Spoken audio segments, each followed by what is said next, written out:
한국에서 가장 긴 이름이 혹시 뭔지 아십니까? 가장 긴 이름. 제가 오늘 말씀을 준비하면서 구글 해보니까 저런 이름이 있어요. 좀 크리하게 돼서 잘 안 보이시는데 이름이 이래요. 박하늘 별님 구름 햇님보다 사랑스러우리. 이 사람 이름이에요, 이게. 예. 박하늘 별님 구름 햇님보다 사랑스러우리. 예, 너무 이쁜 이름인데 이거를 다 말을 하진 않을 것 같아요. 뭐 박하늘이라든지 박우리라든지 뭐 그렇게 부를 것 같아요. 제가 이번 여름 동안에 여러 가지 목표를 세운 것 중에 하나가 있는데 고전을 한번 읽어보자. 예, 클래식 고전 문학을 한번 읽어보자 해서 이제 도스토예프스키의 죄와벌이라는 책을 샀습니다. 그것을 구입했는데요. 딱 이제 설레는 마음으로 딱 첫 페이지를 여는 순간 저는 등장인물이 쭉 나오는 거예요. 근데 읽어보신 분들 아시겠지만은 딱 첫 페이지를 여는 순간 아연질색을 했어요, 제가. 이게 뭐 김철수, 이순자 뭐 그런 이름이면은 괜찮은데 한번 보세요. 뭐 까젤이나 이바노브나 마르멜라도바 그의 두 번째 아내라고 이렇게 나와요. 그러니까 저거를 어느 정도 좀 알아야 재밌는데 좀 난감해요. 그래서 그냥 책 확 덮었어요. 예, 어떻게 읽을지 모르겠습니다. 오늘의 주제는 세 번째 계명입니다. 10계명의 세 번째 계명, 하나님의 이름을 다루는 계명입니다. 지난주에 저희가 이제 이 두 번째 계명을 봤어요. 하나님을 우리가 상상해서 왜곡할 수 없고 또 우리가 형상으로도 만들어낼 수 없다. 오직 계시된 말씀, 기록된 말씀만이 참 예배의 방법임을 저희가 함께 나눴죠. 오늘은 하나님의 이름을 다루는 셋째 계명을 우리 함께 상고해 보도록 합니다. 오늘 윤현 교우님께서 나오셔서 출애굽기 20장 1절부터 17절까지의 말씀을 읽어주시겠습니다. 다 같이 성경 가지고 계신 분들 출애굽기 20장 펴시겠습니다.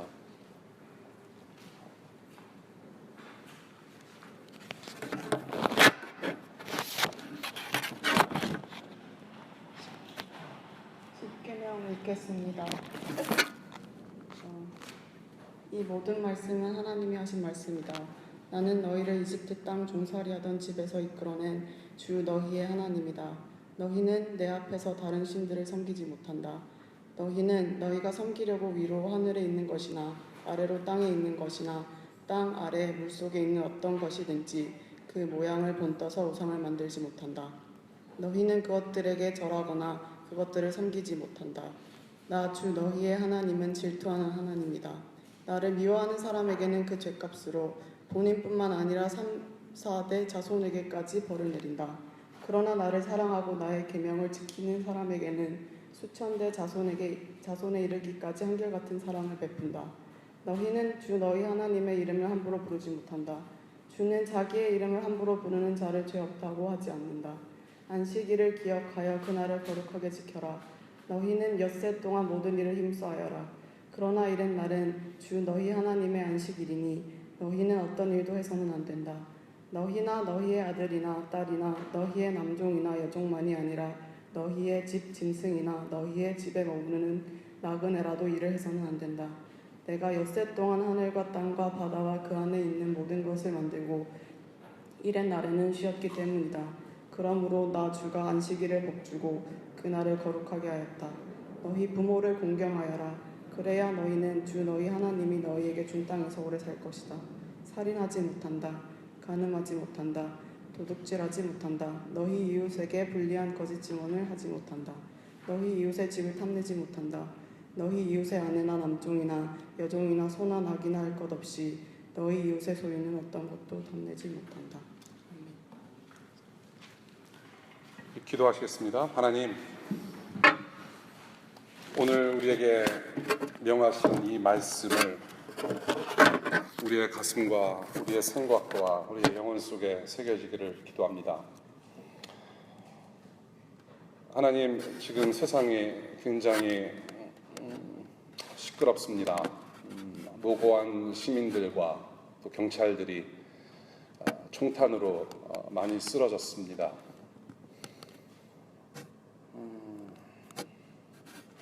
하나님, 그 유가족들을 보살펴 주시고 오직 거룩하신 하나님의 이름만이 이 모든 문제와 죄악된 세상을 해결하실 수 있음을 고백하는 날 손꼽아 기다려봅니다. 그러나 주님,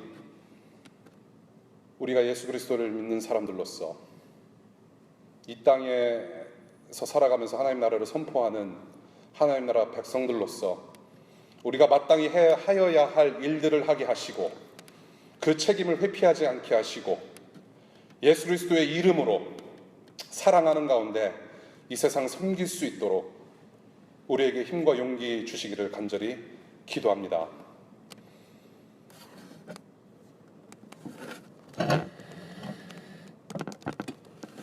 예수 그리스도의 이름에 걸맞는 섬김을 다 할 수 있도록 주님 우리를 변화시켜 주시옵소서.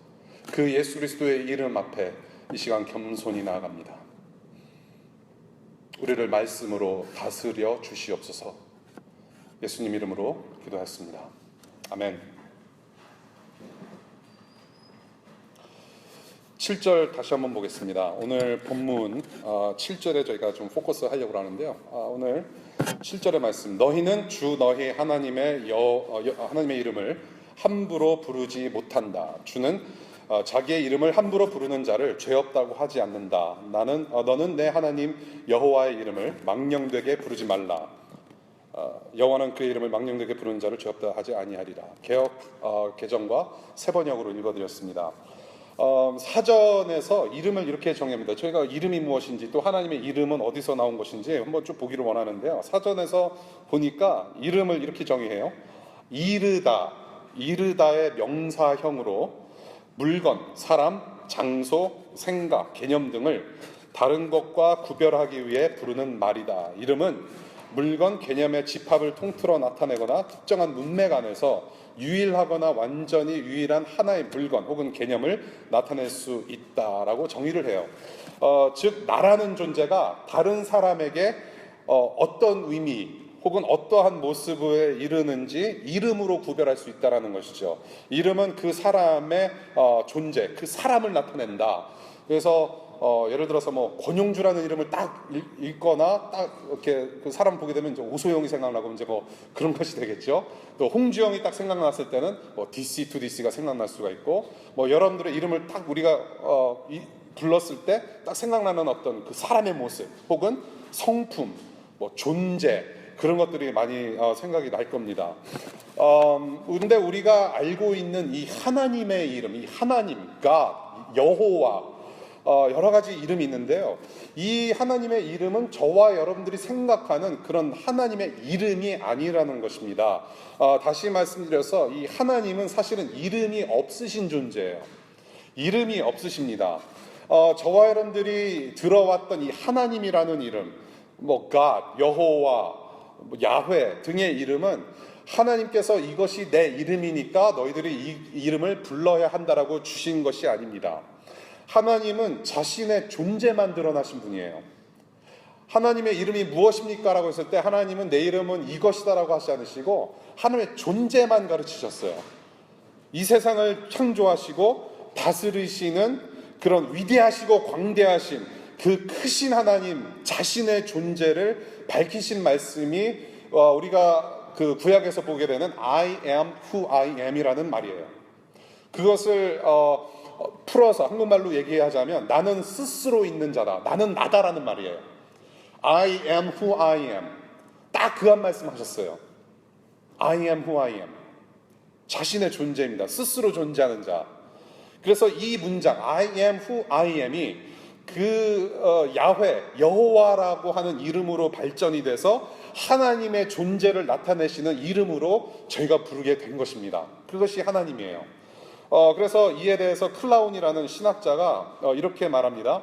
하나님의 이름이란 하나님의 계시에 나타난 하나님의 임재를 말하는 성경의 독특한 방식이라고 표현을 해요. 그것을 하나님께서 우리에게 주셨습니다. 하나님이라고 우리가 부를 수 있는 것은 은혜입니다.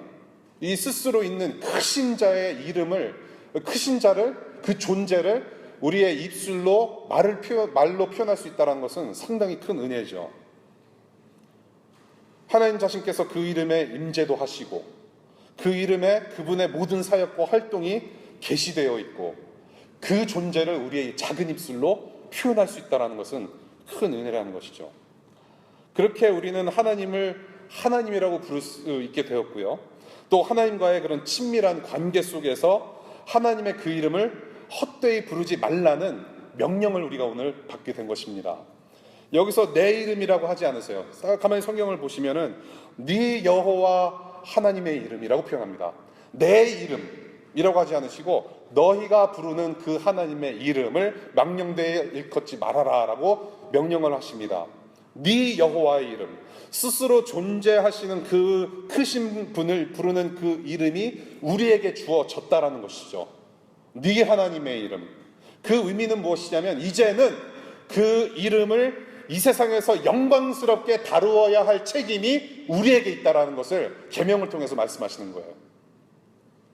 함부로 부르지 못할 그 이름, 그 크신 하나님의 이름을 이제는 이 땅 속에, 이 땅에서 살아가는 우리가 영광스럽게 해야 하는 책임이 있다. 그 계명을 우리에게 세 번째 계명으로 주신 것입니다. 그래서 제가 오늘 저와 여러분들과 함께 두 가지를 크게 나누고 싶어요. 두 가지 이 계명 속에서 우리에게 주시는 교훈 두 가지. 첫 번째는 입술로 표현되는 하나님을 향한 마음이다. 그것이 중요하다라는 것이에요. 여러분 중에 부모님 이름을 함부로 이렇게 대하는 분은 없을 것 같아요. 그렇죠? 뭐 화가 날 때 아버지 이름이나 어머니 이름을 함부로 그냥 내뱉고 들먹이지는 않을 거란 말이죠. 예를 들어서 저는 홍씨고 제 아버지가 뭐 홍길동이라고 가정했을 경우에 화가 나서 아우 홍길동, 오 마이 홍길동 그렇게 함부로 이름을 부르는 일은 없을 거란 말입니다. 시도 때도 없이 홍길동 하지 않고 혹이 행여나 친구와 맹세를 할 때도 우리 홍길동 아버지 홍길동 되시는 분 그 이름을 내걸고 함부로 맹세하지는 않을 거란 얘기죠. 부모님이시라 당연하고 또한 사랑의 관계 속에서 그분들을 공경하기 때문에 저와 여러분들은 우리의 부모님 이름을 함부로 댈 수 없다는 것이죠. 특히 우리 한국 사람들 문화에는 아주 좋은 문화가 있죠. 너의 아버님 성함이 어떻게 되시니? 물어보면은 누군가 여쭤보시면 홍자, 길자, 동자이십니다. 그렇게 정중하게 답하는 그런 예의가 있단 말이죠. 함부로 대하지 않아요. 이와 마찬가지로 우리가 하나님의 이름을 부른다는 것은 그 이름을 향한 내 마음을 입술로 표현하는 것이에요. 우리 마음에 하나님을 향한 우리의 자세, 그 태도가 입 밖으로 나오는 것인데, 즉 하나님의 이름을 부르는 것은 혀와 말의 문제이고 이것은 내면의 문제이고 조금 더 들어가서 우리의 마음, 그 영적인 상태의 문제라는 것이죠. 정말로 우리가 하나님을 경외하고 정말로 하나님을 함부로 대할 수 없을 만큼 그러한 아주 하나님을 고귀하게 생각하고 정말 존경하는가, 그 마음의 중심에서 우리가 하나님의 이름을 부를 수 있다는 것이죠. 그 마음이 중요하다는 거예요. 크신 하나님을 알면 할수록 그 이름조차도 함부로 부를 수 없고 그분을 경외하는 마음으로 우리는 그 이름을 부르며 하나님을 섬겨야 된다는 것입니다. 거룩하신 하나님의 존재가 담겨진 그 이름, 정말로 함부로 우리가 입으로 담아낼 수가 없어요. 이에 대해서 성경에서 언급하고 있는 세 가지 구체적인 예들이 있습니다. 이보다 더 많은 예가 있는데요. 크게 제가 세 개를 한번 잡아봤어요. 첫 번째, 우리가 하나님의 이름을 우리가 이야기를 하면서 그분의 이름을 욕되게 하는 그런 장면들을 우리가 생각해 보게 됩니다. 레위기 24장에 있는 이야기예요. 두 사람이 있어요. 두 사람이 서로 싸워요. 그런데 이 한 사람이 말빨이 좀 딸려서 이게 좀 꿀려서 그런 건지 갑자기 이 사람이 싸우다 말고 하나님의 이름을 모독하고 저주하기 시작합니다. 하나님의 이름을 함부로 대하는 이 사람을 갖다가 이제 주변에서 이 사람을 잡아다가 모세 앞에 내다 놔요. 그 당시에는 하나님의 이름을 모독하면 돌에 맞는 벌을 받게 됩니다. 돌 맞아 죽어요. 싸우면서 열받아서 그 화풀이를 하나님께 했던지 아니면 어떤 마음으로 이 하나님의 이름을 어떻게 언급을 했는지 자세히는 알 수는 없지만은 하나님의 이름을 함부로 내뱉고 그 이름을 저주했고 모독되게 했다는 거죠. 함부로 하나님과 예수의 이름을 내뱉으면서 그 이름을 저주하고 쌍욕으로 사용하는 이 시대 사람들 많습니다. 저는 이 부분을 좀 생각을 하면서 저도 회개를 많이 했어요. 우리가 흔히 말하는 오 마이 갓, 그것 또한 그렇게 쉽게 내뱉어질 말이 아니라는 겁니다. 사실은. 예. 사실 우리가 오 마이 갓 했을 때 주로 어떤 상황이니까? 좀 황당한 상황, 좀 좋지 않은 상황, 뭔가 놀랄 만한 상황. 근데 우리는 하나님의 이름을 그렇게 쉽게 내뱉는다는 거죠. 그래서는 안 된다는 거예요. Jesus Christ. 미국 사람들 무슨 뭐 화가 나든지 무슨 뭐 안 좋은 일이 생겼을 때, 화날 일이 생겼을 때 예수 그리스도 이름을 그렇게 쉽게 내뱉는다는 거죠. 그건 사실 우리가 모독하는 겁니다. 어떤 상황이든지 생각 없이 일시적인 감정의 표현을 정말로 크신 하나님의 존재를 갖다가 그렇게 쉽게 내뱉는다라는 것은 있을 수 없다라는 얘기예요. 하나님의 존재를 가볍게 생각하는 마음에서 나오는 표현이라는 것이죠. 오 마이 갓. 두 번째, 주로 이제 우리가 세 번째 계명을 다뤘을 때 주로 다루는 문제가 맹세의 문제입니다. 맹세에 대해서 참 많은 신학자들이 얘기를 해요. 간단하게 말씀드리고 싶어요. 예레미야서 5장 2절에서도 나오는 것인데요. 맹세하는 것, 하나님의 이름을 함부로 부르는 문제에 있어서 이게 맹세가 상당히 이게 중요한 이슈입니다. 하나님의 이름을 걸고 맹세하는 어떤 이스라엘 사람들의 문화가 있습니다. 어떤 서약의 문화, 맹세의 문화, contract law 뭐 그런 식으로 하나님의 이름을 걸고 서약을 합니다. 그런데 하나님의 이름을 걸고 그 이름에 합당하게 맹세를 지키면 좋은 것입니다. 성경에서는 좋은 것으로 나와요. 그런데 그렇지 못한 인간들이 많아요. 약속을 하는데 약속을 제대로 지키지 못해요. 그래서 그 인간들을 향해서 함부로 그분의 이름을 걸고 약속하지 말라는 말씀도 있어요. 그것이 예레미야서 5장 2절의 말씀이에요. 또한 우리가 신약 성경에서 봤을 때 그 예수님께서 맹세하지 말라, 함부로 하나님의 이름 걸고 맹세하지 말라는 표현, 그런 가르침도 있으세요. 이 약속을 제대로 지켜내지 못하는 인간 사회에서 그렇게 하나님의 이름의 가치를 떨어뜨리는 일은 하지 말라는 거예요. 네. 함부로 하나님 걸고 하나님께서 지켜보고 계신다.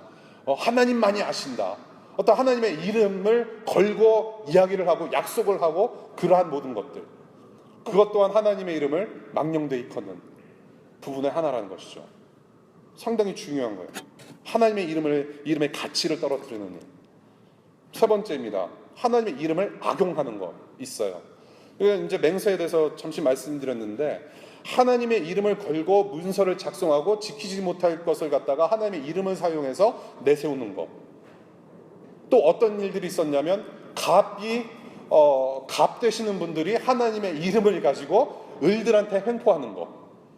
그러니까 자기 문서를 작성하는 데 있어서 하나님의 이름을 걸고, 그 다음에 자기들, 이 갑들, 사회 갑들이 이익을 추구하는 데 있어서 그렇게 문서를 작성하고 을들을 핍박하는, 억압하는 그런 사회 문제도 있었다라는 것이죠.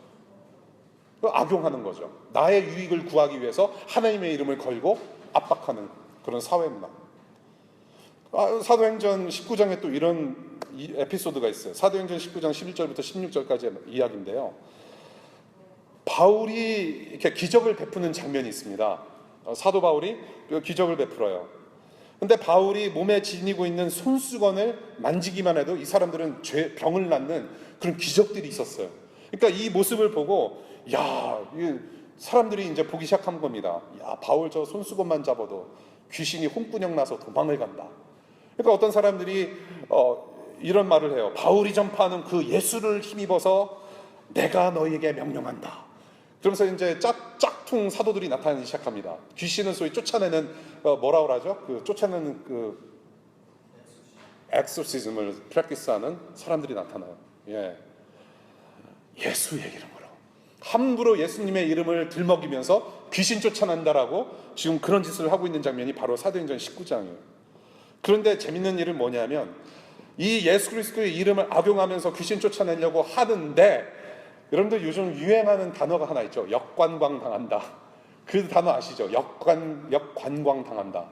그러니까 내가 이 사람을 넘어뜨리려고 하는데 오히려 그 게임에 자기가 넘어져서 자기가 쓰러지는 것을 역관광이라고 표현해요.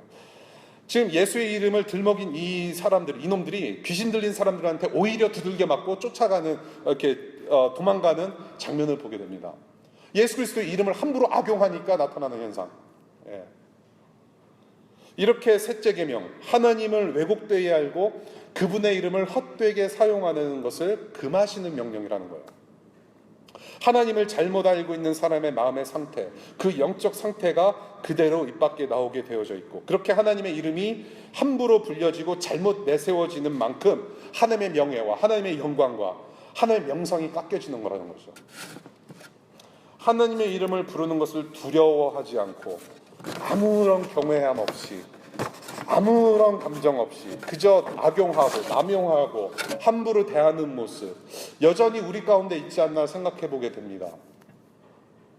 아까도 말씀드렸듯이 아무런 목적과 그런 생각 없이 내뱉는 하나님, 하나님의 존재, 자기의 욕망을 위해서 하나님의 이 이름을 이용하는 모습들, 하나님의 이름을 아무런 생각 없이 내뱉음으로 우리는 모독하고 있지는 않은지 좀 이렇게 되돌이켜 볼 필요가 있다는 것이에요.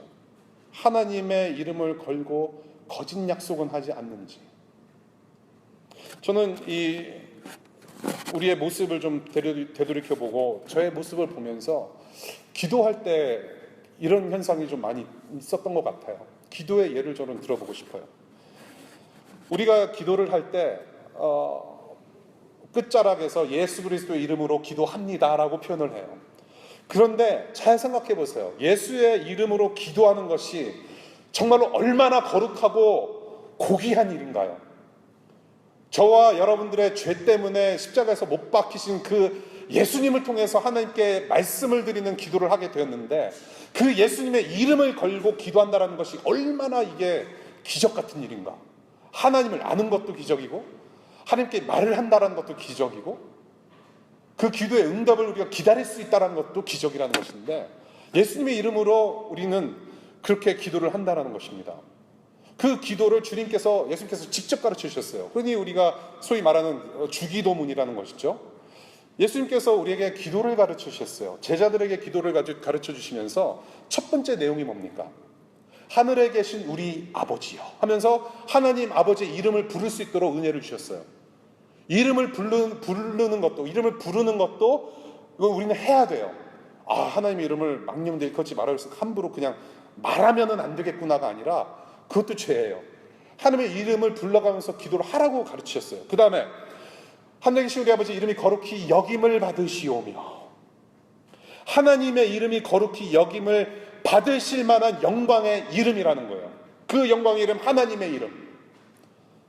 이것이 주님께서 우리에게 가르쳐 주신 첫 번째 기도의 내용이에요. Hallowed be thy name. Thy kingdom come and thy will be done. 영광의 무게에 합당한 가치가 있는 큰 이름이에요. 하나님의 이름이 거룩히 여김을 받으시오며. 원래는 하나님께서 창조하신 이 세상이 하나님의 이름이 거룩히 여김을 받으셔야 하고 모든 영광이 쏟아지는 그 세상이어야만 했는데, 죄악 때문에 우리는 그 이름을 영광스럽게 거룩하게 여기지 않았다라는 것이죠. 그래서 예수 그리스도의 미션 스테이먼트, 비전 스테이먼트이 바로 이거예요. 하나님의 이름이 다시금 영광스럽게 거룩히 여김을 받으시게끔 그렇게 오신 분이 바로 예수 그리스도라는 거예요. 그런데 지금 우리가 기도를 하면서 하나님의 이름이 거룩히 여김을 받으시기를 정말로 고대하면서 기도하는가? 정말로 하나님의 이름, 그렇게 절대로 가볍게 다룰 이름이 아닌데 그 이름을 우리가 불러가면서 예수 그리스도의 이름으로 우리는 하나님께 기도를 하고 있는가? 스스로 계시는 자의 나라와 그분의 영광을 위해서 우리는 기도하는가? 우리는 생각해 볼 필요가 있다는 거예요. 우리는 기도를 하면은 30분에서 1시간 우리의 어떤 하나님 앞에서 하소연하는 것들, 우리의 기도 제목들 30분 1시간 할 수 있어요. 그런데 하나님의 그 영광, 재창조 사역을 통한 그런 하나님 나라의 회복, 하나님의 이름이 거룩히 여김을 받으시고자 하는, 혹은 하나님의 이름을 우리가 선포하면서 하나님께 감사하고 그 이름을 찬송하고 그분의 위대한 업적을 놓고 우리가 기도하라고 그랬을 때는 5분이 넘어가기 힘들어해요. 5분 너무 too much. 우리를 위해 죽으신 그 예수 그리스도의 이름을 내걸고 기도하면서 하나님의 이름의 영광과는 상관없이 내 영광을 위하는 기도만 하지 않는가? 그것도 우리가 생각해 봐요. 예수 그리스도 이름을 내걸고 기도하면서 우리의 욕망을 발설하며 마치 그것이 하나님의 뜻인 양 여기고 있지는 않은지 우리가 반성해야 될 필요가 있다고 봅니다. 십자가에서 죽으신 예수, 절대로 그 예수는 우리의 이 세상의 그런 성공과 우리의 욕망 때문에 죽으신 거 아니죠. 우리의 욕망을 위해서 목숨 바치신 분 아닙니다. 그것을 우리가 알매도 불구하고 우리는 기도하면서 예수 그리스도 이름을 악용하고 있지는 않은지. 두 번째 예로 찬양할 때 그 예를 한번 생각해 봤어요. 우리가 찬양할 때 하나님의 이름을 부르면서 고백하는 내용이 참 많아요. 예. 하나님의 이름을 찬양 중에 언급한다는 사실 또한 이것은 굉장한 기적이죠. 우리가 찬양팀의 반주에 맞춰서 가라오케가 마치 틀어진 것처럼 반주에 맞춰서 우리가 그냥 한번 노래하고 끝나는 예배가는 아니라는 얘기예요.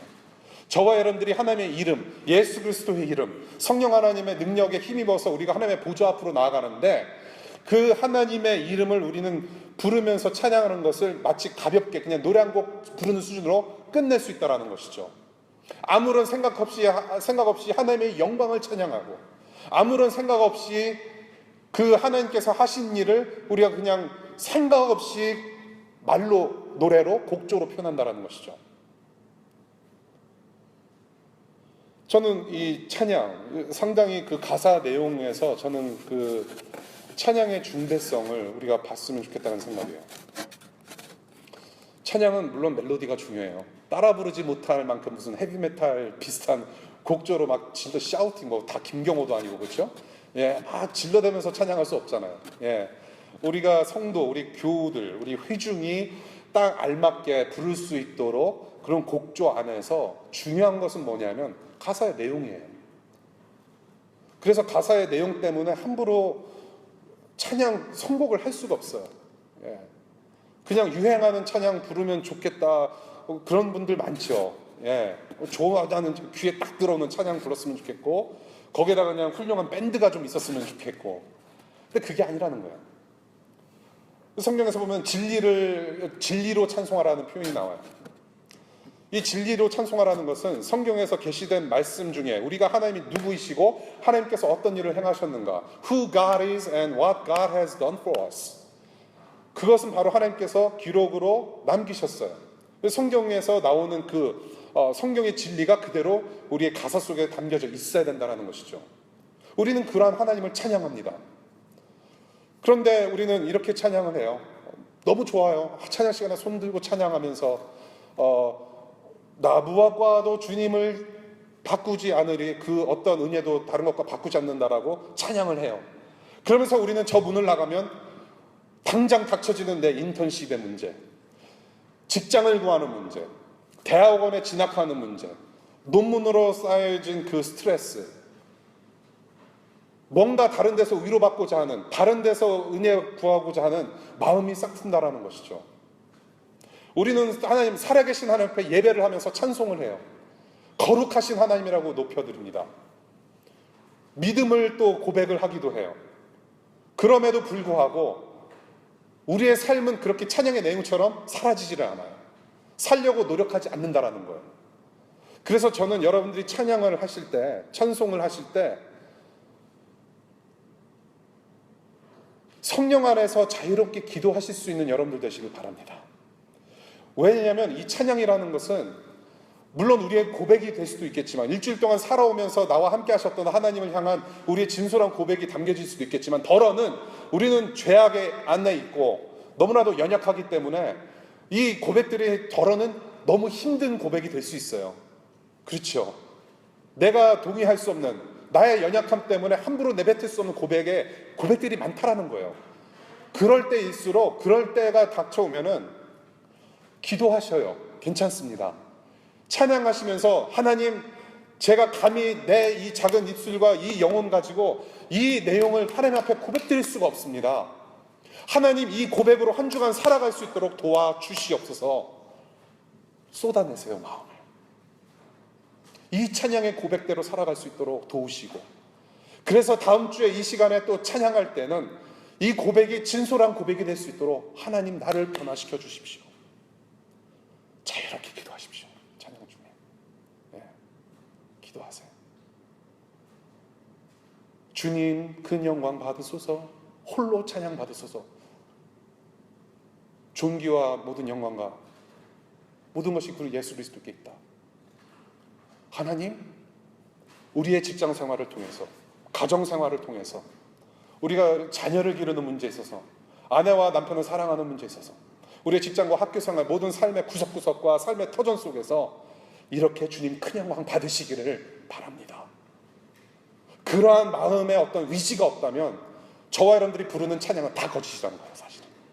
하나님의 이름을 노래하기도 하고 그 크신 하나님 앞에 고백한다고 하지만은 우리는 여전히 그 이름을 생각 없이 부르는, 망령되이 부르는 일에 동참하고 있다는 것이에요. 사무엘상 2장 30절에 이런 말씀이 있어요. 나를 존중히 여기는 자를 내가 존중히 여기고 라는 표현이 있습니다. 두렵고 떨림이 있는 그 경외함으로 하나님을 우리 마음에 모셔야 돼요. 1계명과 2계명 배웠습니다. 하나님과 우상을 겸하여 섬길 수 없다라는 1계명의 가르침. 그리고 말씀이 아니면 우리의 생각으로 하나님을 만들어내는 데 익숙하다. 그래서 우상을 깎아서 만들 수도 있다라는 그 두 번째 계명을 우리가 봤어요. 정말로 하나님을 하나님으로 인정하고 그 하나님을 우리가 존귀하게 여기고 사랑한다면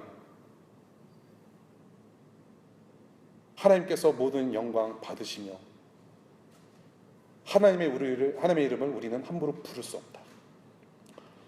그런데 하나님의 이름, 우리가 하나님 그분을 존귀하게 여기지 않고 아무런 경외함 없이 그렇게 우리가 살고 그 이름 부른다면 하나님의 이름은 그만큼 가볍게 여기실 것입니다. 마음의 문제예요. 마음에서 입술로 나오는 거예요. 그것이 첫 번째 교훈으로 봅니다. 두 번째, 우리가 세 번째 계명을 보면서 두 번째로 우리가 나누고 싶은 교훈은 하나님의 이름에 걸맞는 삶을 살아야 된다는 것이에요. 하나님의 이름을 조심히 사용하라는 이 계명의 두 번째 교훈. 하나님의 이름 안에 거하는 백성들의 삶의 태도를 가르치시고 계시는 거라고 저는 봐요. 하나님의 이름에 걸맞는 삶을 살라. 이 마음의 문제는 입술을 통해서 전달되고요. 또한 결국에는 삶의 모습으로 나타내시게 돼요. 내가 하나님의 크신 이름을 내세울 만큼 하나님의 나라와 영광에 합당한 삶을 살아가고 있는지 자문해야 될 필요가 있다는 것입니다. 그러한 백성들이 모인 이 교회가 세상 속에서 그 사명을 감당하고 있는가? 철치하면 떠오르는 게 예수예요.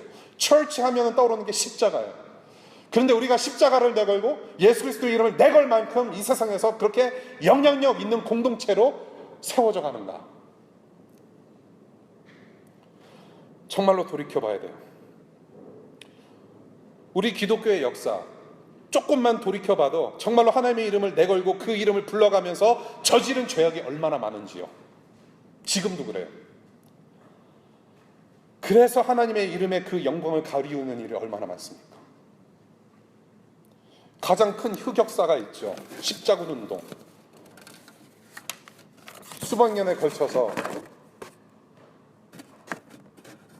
교황의 갑질로 인하여 하나님의 이름을 내걸고 군사력으로 침략을 일삼고 결국에는 그것이 하나님의 영광을 드러내는 것이 아니라 정치적 그리고 경제적 이권을 위해서 예수 그리스도의 이름, 하나님의 이름을 탐심 성취의 도구로 사용하는 그 역사 우리는 봤습니다. 결국 그 십자가 운동의 결과는 지금 무엇으로 나타납니까? 이슬람 형제자매들이 우리를 싫어하는 원인 중에 하나예요. 교황이 몇 년 전에 십자군 운동에 대해서 미안하다고 사과의 마음을 표했는데도 불구하고 여전히 That's not enough. 지금 현대 시대를 보십시오. 하나님을 믿고 하나님의 이름을 찬양도 하고 하나님의 말씀을 전하고 있는 한국교회, 미국교회 어떻습니까? 이 미국 교회만 보더라도 저는 한국 교회에 대해서 잘 모르기 때문에 현장에 있지 않기 때문에 함부로 말하는 거 좀 조심스러워요. 이 미국 교회, 지금 여러분들이 살아가고 있는 이 미국 땅에 세워진 교회들, 교회가 흑인들을 차별했습니다. 기가 막힌 역사예요. 이 하나님께서 기록하셔서 우리에게 계시하신 말씀을 어떻게 해석했는지 몰라도 흑인들을 차별했습니다. 노예로 부렸어요. 교회 내에서의 인종차별의 역사 아직도 해결 안 됐습니다. 여러분들이 이 사회 흐름 가운데 보게 되는 현상들이에요. 거기서 나온 어떤 consequence, 어떤 결과물이 최근에 일어나는 그런 폭동. 경찰이 흑인을 총으로 쏴 죽이고, 물론 더러는 사고도 있습니다만은 이게 쉽지 않아요. 거기에 화가 난 흑인이 경찰들을 조준 사격해서 죽이고, 요즘 사태의 책임, 교회가 저는 한몫했다고 저는 봐요. 미국 교회. 하나님의 말씀을 제대로 해석하지 못하고 가르치지 못하고 백인들의 유익을 위해서 함부로 하나님의 말씀을 대했던 것. 그 하나님의 말씀을 그렇게 대하고 하나님의 이름을 악용해서 자기들의 유익을 구하고 흑인들을 깔아뭉개고. 최근에 제가 속해 있는 PCA 장로교단에서 과거 인종차별에 대해서 공식적인 사과를 표명했습니다. 저는 잘한 일이라고 봐요. 근데 그 전체 대의원 수에서 그 찬성과 반대 여론하면서 투표로 이제 그 입장을 공식화했는데요. 그 중에 수백 명이 인종차별은 잘못된 것이고 우리 하나님 앞에서 죄악됐다. 우리가 이 사회, 이 나라에 우리가 죄를 범했다. 이제 그렇게 표를 했습니다. 근데 여전히 그 중에 23명이라는 사람이, 23명이라는 목사들이 사과를 안 해요. 잘못한 거 없다. 당연시 생각해요. 그래서 제가 트위터에 그렇게 남겼어요. 이 23명이 문제다. 우리 가운데 그 23명이 있는 거예요.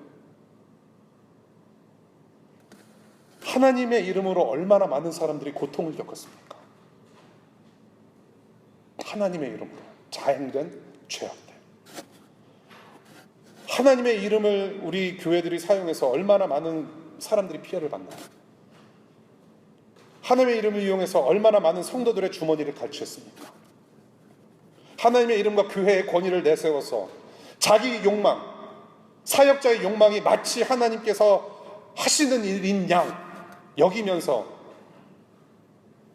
하나님께서 하셨다라고 하는 엄청난 발언을 하고 하나님의 이름을 거론하는 것 절대로 무섭게 생각 안 하고 두려움이 없고 그렇게 하나님을 왜곡하면서 성도들을 가르치고 그 이름 앞에 아무런 거리낌이 없는 교회의 모습. 그래서 요즘은요 참 이 하나님을 믿지 않는 분한테 감사해요. 오히려 하나님을 믿지 않는 분들이 교회 걱정 더 많이 해요. 아유, 교회 다니는 사람이 저러면 돼? 교회가 저래서 돼? 좀 웃으셨으면 좋겠어요. 제가 너무 심각한가요? 교회 안 다니시는 분들이, 교회 소속 안 되신 분들이 우리 걱정을 더 해요. 이게 말이 돼요? 그러한 우리의 모습, 교회의 모습을 보고 세상이 하나님의 영광을 조금이나마 맛볼 수 있을까요? 이런 모습 속에서 쟤네가 믿는 하나님은 뭔가 다른 신이구나, 그걸 느낄 수 있을까요? 하루는 제가 설교 준비를 하면서 주로 이제 제 서재에서 하는데 그때 애들하고 좀 같이 있어야 될 시간이 되어가지고 거실 식탁에서 제가 이제 컴퓨터 펴놓고 이제 설교 준비를 막 했어요. 했는데 이제 커피가 마려워서 커피 마시면서 하려고 이제 주방으로 살짝 들어갔어요. 근데 주방에서 이제 커피를 이제 이렇게 만들고 있는데 이제 자녀 있으신 분들은 아실 거예요. 경험 있으신 분들은 아시는데요. 애들이 막 시끄럽게 놀면 그게 정상이에요. 근데 아빠나 엄마가 살짝 자리를 비우는 순간 애들이 조용하면 뭔가 큰일이 일어나는 거예요. 감당할 수 없는 큰일이 뭔가 something's up. Something's going on there. 근데 밖에서 거실에서 나랑 같이 있던 우리 둘째 한슬이 여자아이가 막 쉽게 놀다가 조용한 거예요. 그래서, 주여. 커피를 만들다 마고 딱 나갔는데 아니나 다를까 컴퓨터를 만지작거리려고 딱 키보드에 손을 얹는 순간 제가 딱 잡은 거예요. 예. 큰일 날 뻔한 거죠. 이 소중한, 내가 지금 일주일 동안 15시간 넘게 이 지금 준비한 이 설교 준비, 이 클립 한 번이면 날아가는 설교 준비, 이 원고를 지금 한슬이가 만졌다라는 거. 예, 큰일 날 뻔한 거예요. 예. 이 소중한 설교 원고. 만약에 이렇게 소중한 설교 원고가 다 날아갔다고 한다면 그 잘못은 누구한테 있을까요? 그 컴퓨터를 함부로 방치해 놓은 아버지의 잘못이에요. 우리 한슬이한테는 잘못이 없어요. 그 소중한 설교 원고를 함부로 대하고 함부로 지키지 못했던 저의 잘못이 커요. 우리가 하나님의 이름을 존귀하고 거룩하고 영광스럽게 생각하지 않으니 세상이 기독교를 향해서 손가락질을 하는 거예요.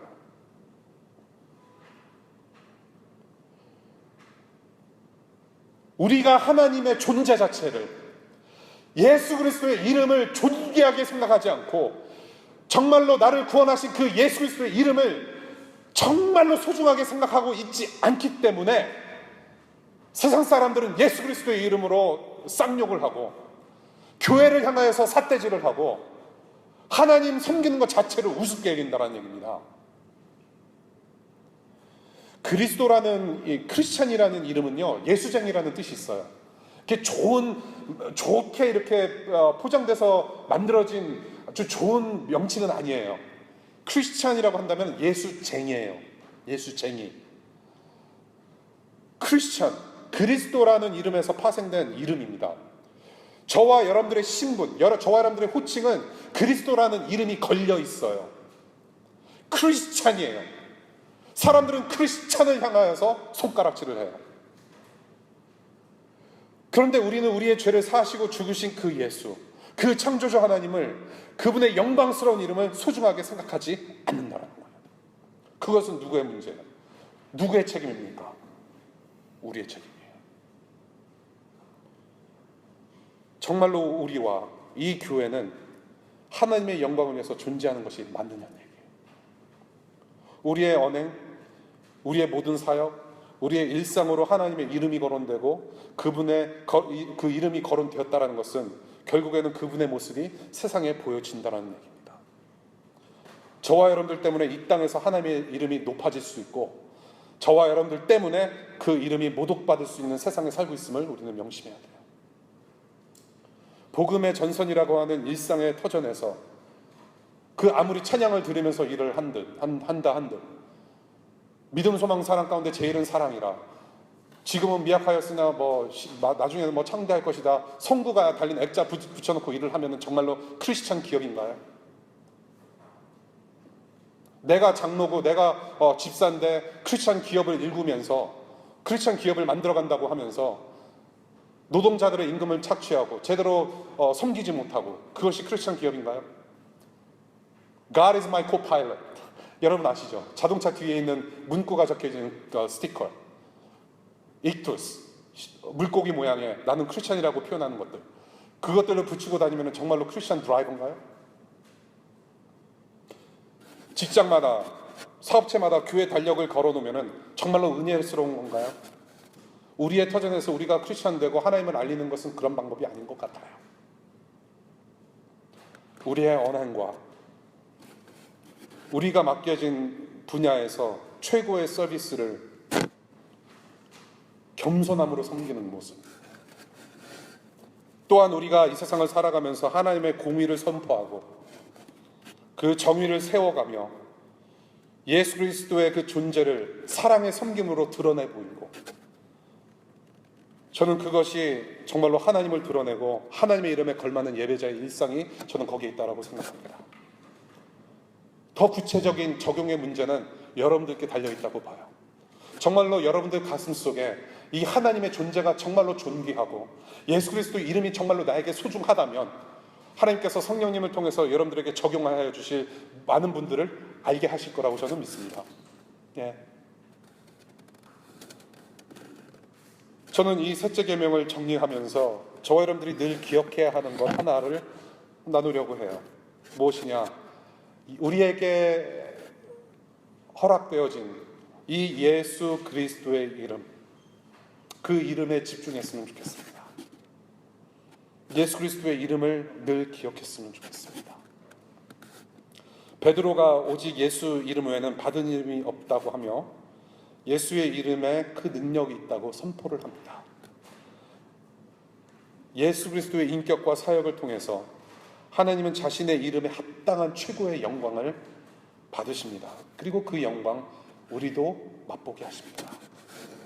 우리의 운명은 우리의 죄를 대신 짊어지셔서 죽으시고 하나님의 능력으로 부활하신 그의 이름, 예수의 이름에 달려 있습니다.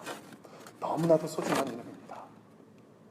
그리고 이제는 구원받은 우리가 높여야 할 이름은 저와 여러분들의 이름이 아니라 오직 예수의 이름, 하나님의 이름밖에 없습니다. 너무나도 소중한 이름입니다. 이 세상 가운데 우리가 반드시 거룩하게 여기고 존귀하게 여겨야 할 이름이 바로 이것입니다. 여러분들이 정말로 이 예수의 이름, 나 때문에 나 대신 십자가에서 죽으신 그분, 우리의 매일의 삶 속에서 그렇게 우리가 소중히 여기고 감사로 찬양하며 그분처럼 섬기는 삶을 살겠습니다라고 우리가 기도할 때, 또한 그 예수님을 우리가 그렇게 믿는다라고 표현한다면 그 하나님의 영광을 위해서, 그 예수 그리스도의 이름을 위해서 한 번 사는 인생을 여러분들 바칠 수 있겠습니까? 그만큼 여러분들 존귀하게 여기십니까? 우리가 자문하며 기억해야 될 것입니다. 모든 사역과 성품을 담아내고 있는 그 예수 이름에 우리가 집중한다면 함부로 망령되이 그 이름을 부르는 일 없을 것이고, 우리가 그 예수님의 이름에 집중할 때 그 이름에 합당한 삶을 살게 될 것입니다. 예수 그리스도의 이름이 모든 민족과 방언 사이에서 이르는 그 영광의 날까지 하나님의 이름에 걸맞는 자녀와 백성된 삶을 살아갈 수 있도록 하나님을 향한 그 예배의 마음, 경외의 마음을 우리와 또한 이 교회에 주님께서 가득 부어주시기를 기도하는 마음이 있습니다. 웨스트민스터 54번 문제와 답을 가지고 함께 읽으면서 말씀을 마치겠습니다. 다 같이 읽으실까요? 시작. 3계명이 요구하는 것은 무엇입니까? 3계명이 요구하는 것은 거룩한 존경심을 가지고 하나님의 이름과 칭호와 성품과 규례와 말씀과 역사를 사용하는 것입니다 라고 합니다. 기도하겠습니다.